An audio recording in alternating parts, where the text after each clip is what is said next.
Hi gas, welcome back to our channel Govinda cricket. South Africa పర్యటనలో తాత్కాలిక one day సరదిగా టీంను నడిపిస్తున్న KL Rahul అరుదైన ఘనతను సొంతం చేసుకున్నాడు.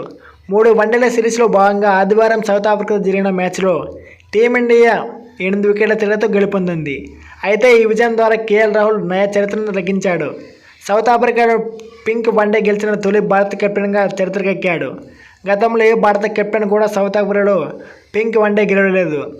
రొమ్ము క్యాన్సర్పై అవగాహన పెంచేందుకు ప్రతి ఏడాది cricket south Africa pink one day నిర్వహిస్తుంది.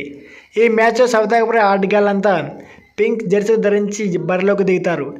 అందుకే ఈ మ్యాచ్లను పింక్ వన్డేలకు పిలుస్తారు.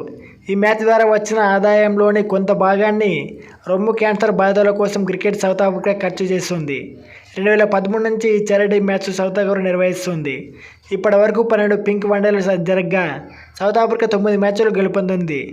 మిగతా 3 మ్యాచ్ల్లో పాకిస్తాన్ 2019లో ఓడిపోయింది, ఇంగ్లాండ్ 2020లో ఓడిపోయింది, భారత్తో జరిగిన 2023లో ఉన్నాయి. 2015లో వెస్టిండీస్తో జరిగిన మ్యాచ్లో ఏబీ డివిలియర్స్ 31 బంతుల్లోని శతకం నమోదు చేసి ఫాస్టెస్ట్ సెంచరీస్ రికార్డు అందుకున్నాడు.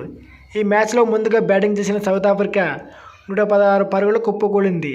భారత బౌలర్లలో హర్షదీప్ సింగ్ 5 వికెట్లు తీయగా ఆవేశ్గా 4 వికెట్లు తీసి సఫారీ పతనాన్ని సాధించారు.